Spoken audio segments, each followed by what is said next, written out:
So in today's video, we are going to be doing 4 posture exercises to change a dysfunctional foot pattern. So if you feel like when you're walking, you feel like your weight kind of shifts side to side, or you have more weight on one side than another, or if you feel any difference between the 2 feet, this is the sequence for you.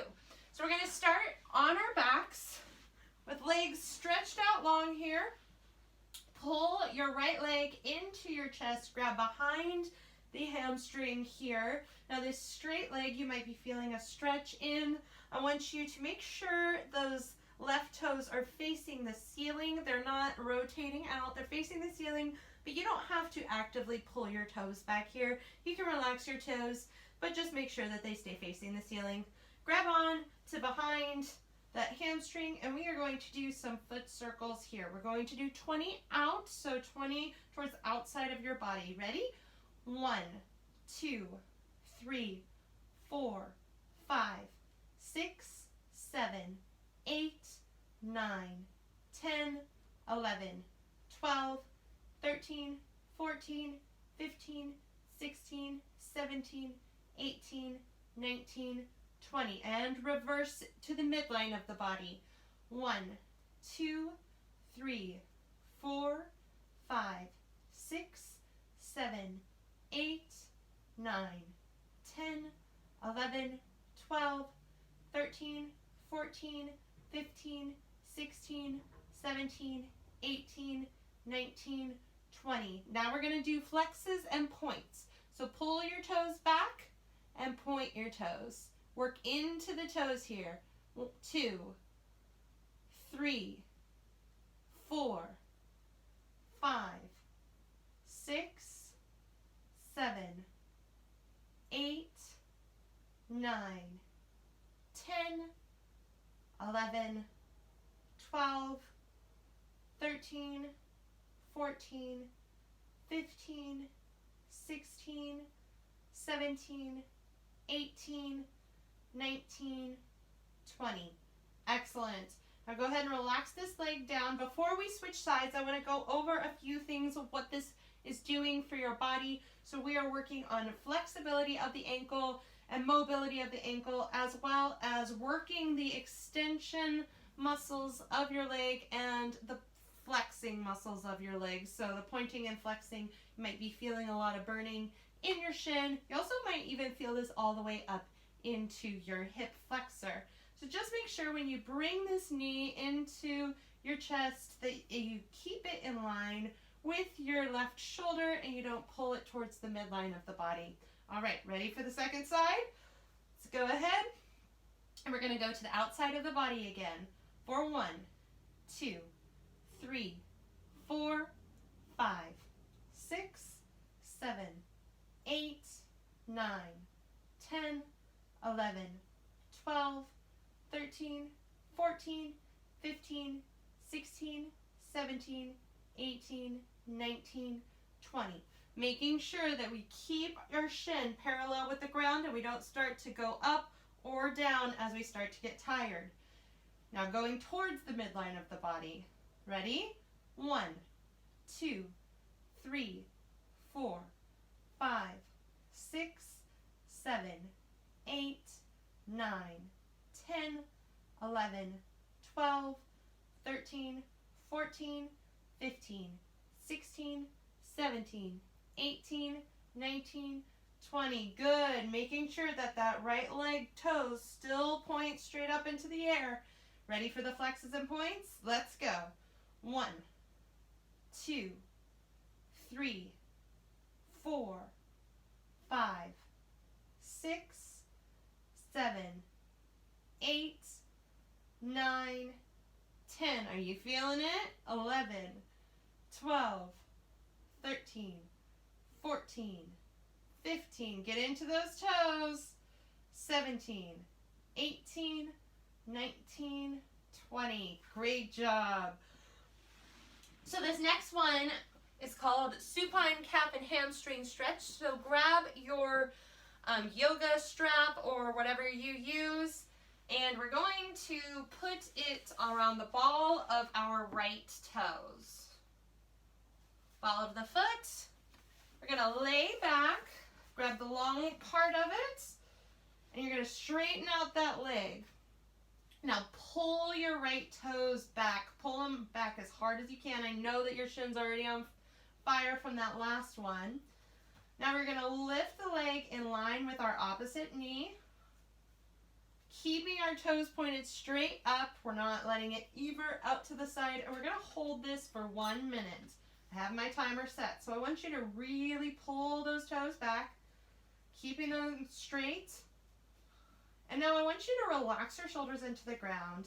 You're holding on to this strap, but I want you to only hold on to it about 70%, and your leg takes the other 80%, all right? So you can start feeling this in your hip, in your quad. We're getting a calf stretch by pulling those toes back into what we call dorsiflexion. So really working. You might feel this all the way down the posterior part of your leg, so the whole back of your leg. You might start feeling in the quad. There's lots of places. Keep with it. You got it. Try not to keep holding on with your shoulders. Relax those shoulders into the ground. We got 11 seconds left for this one. Nice work. Pull, pull, pull. Keep it in line with that opposite knee. Almost done here. And relax it down. Great job. So now I want you to shift that strap on the arch of your foot. So you can see how it's not on the ball of my foot anymore. It's on the arch. You're going to go ahead and relax your toes here. They don't have to be pulled back into that dorsiflex position. Relax your toes.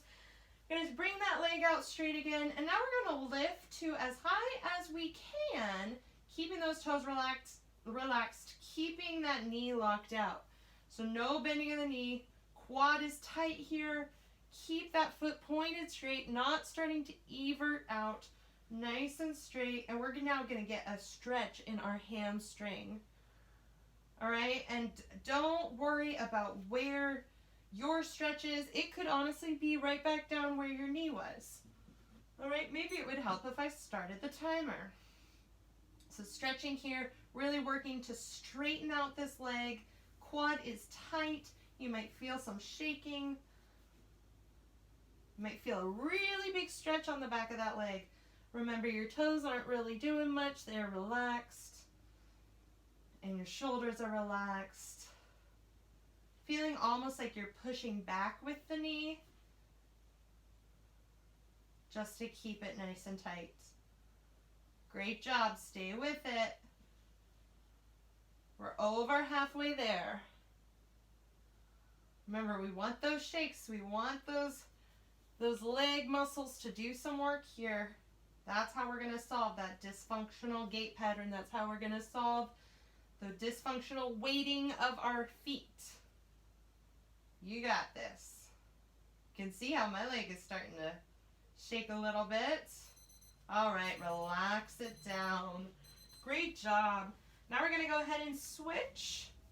You can get up and change. I like to just be crafty and switch. Now we're bringing it on the ball of the foot again. So we're going to go back into that calf stretch, this time on the left side. So pulling the toes back, I like to pull them back before you ever even lift the leg. Lifting the leg in line with the opposite knee. Holding on to the strap, but remember, only 20%. The rest of the weight is in the leg. It really has to work to hold the leg up here. Your pelvis is staying relaxed. You can place a slight arch into the lower back, into the lumbar spine. You're not actively pressing your lower back into the ground here. When you place that slight arch, it really helps get into the leg more and get your primary hip flexors there. So really pull those toes back, feel it in that calf. Nice job. Stay with me. Got 15 seconds left. Making sure those toes stay pigeon-toed, slightly pigeon-toed, just not letting it rotate out.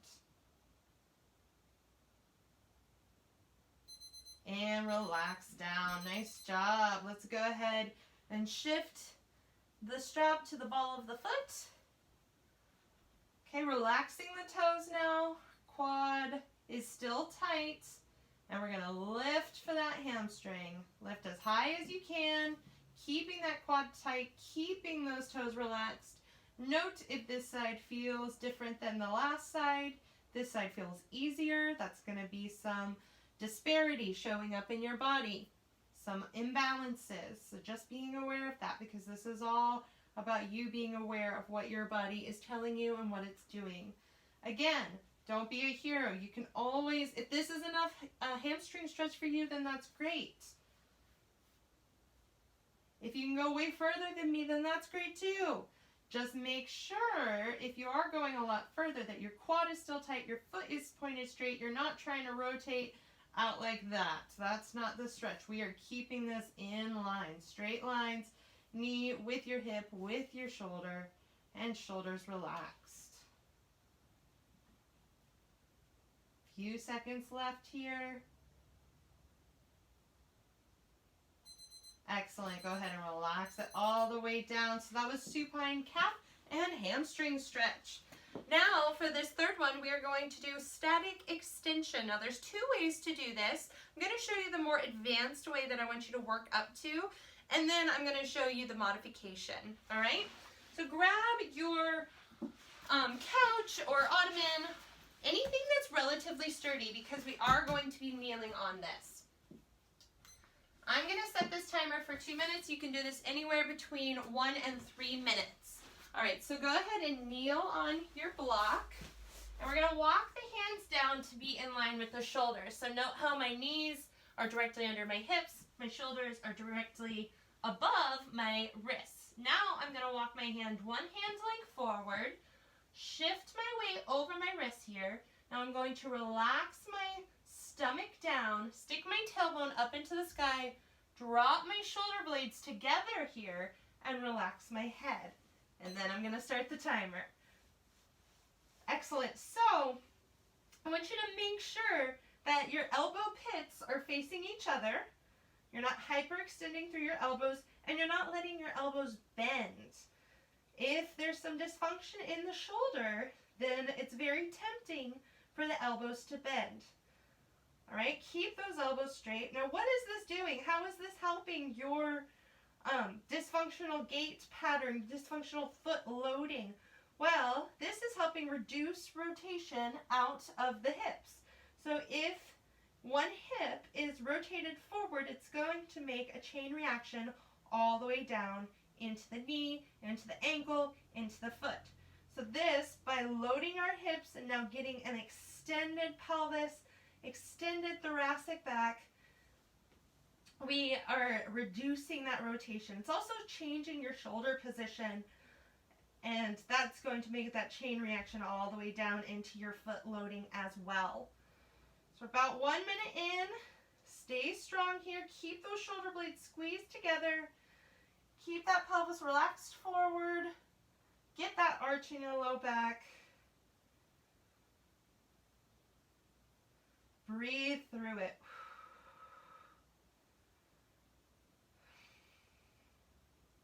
You got this. 30 seconds to go. Hold on to it. Make sure you keep your form. If you're not able to do 2 minutes yet, that's totally fine. Do as much as you can, even if it's just 30 seconds. You're going to build that endurance and that stamina over time. Don't let your form falter. You got this. 10, 9, 8, 7, 6, 5, 4, 3, 2, 1. Nice. I like to walk my hands back up onto the block so I can go ahead and stand up. So if you're not ready to have your legs up on the block, I'm going to show you the modification for that last one. You're going to start with your knees on the ground, wrists directly under shoulders. You're still going to walk your hand one hand length forward. You're going to shift your weight over your wrists, drop your stomach, relax your stomach, stick your tailbone up into the air, drop your shoulder blades, and drop your head. So just be careful that you don't try to go into a modified plank position. I see a lot of people dropping their pelvis like this and trying to flatten out that back. Puts a lot of weight into the wrist, and it defeats the purpose of trying to get that S curve into your spine. So make sure you're tilting the pelvis forward and tilting your tailbone up into the sky. You'll still hold this for 1 to 2 minutes. So you can do the timing with our last exercise. So to finish off, we are going to end with an air bench. So you're going to start against a wall. You're going to press your back against that wall. You're going to walk your feet out to about 90 degrees level. You're going to sit down into it. Now make sure your feet are still slightly pigeon-toed, hip-width apart. They're not starting to evert. It's hard for a lot of people to hold this without trying to move their feet out, okay? So walk your legs down, sit down to about 90 degrees here. If you want to bring your lower leg out a little bit, you can to about 100 degrees. I'm going to go ahead and start the timer. Press your lower back and your mid back into the wall here. So if I was there with you, I would walk up and I would try to push my hand against your lower back, and I wouldn't be able to move. Your back is flush against the wall. Your weight's in your heels. You're pressing, pressing, pressing. If it's comfortable for your head to be on the wall, you can put your head on the wall. But if it's not, that's okay. I want your back against the wall here. Definitely your lower back. Note that my feet are trying to move outward. Make sure they stay straight. We're going to try to make 2 minutes here. Now, if you can only make 15 seconds, that's totally fine. Start with 15 seconds. We're going to work our way up. I don't even know if I'm going to make 2 minutes today. We shall see. Probably because you're watching, I'm going to push myself. But I don't always try to make 2 minutes, honestly. So when you're doing this, if you're feeling any knee discomfort, go ahead and walk your way up the wall a little bit. You don't have to stay directly parallel with the floor. All right, it's going to take a little bit of pressure off the knees. It's going to be a little easier to hold this whole time. See, I'm checking the timer just like you. We have 45 seconds left. My quads are already on fire. Try not to press down into it. Keep your form. Remember, if this is all you can do for today, then that's it. Keep your form. It's the most important part. And just focus breathing, breathing, breathing, breathing. You got this. 21 seconds left. Stay with me. My feet are starting to slide. If you need to reset, that's totally fine. Now make sure that lower back is staying pressed against that wall. You're tilting your pelvis posteriorly, if you're familiar with those terms. Making sure your knees stay in line with your toes here. 1 second, we did it. Woo! Nice job. All right, just kind of move that out. So that last exercise is going to help reduce rotation as well as the one we did on the block. It's going to help bring our foot, our ankle, our knee, and our hip talking to each other again, so the foot doesn't have to wobble about or have a dysfunctional gait pattern. So test it out, and I'll see you in the next video.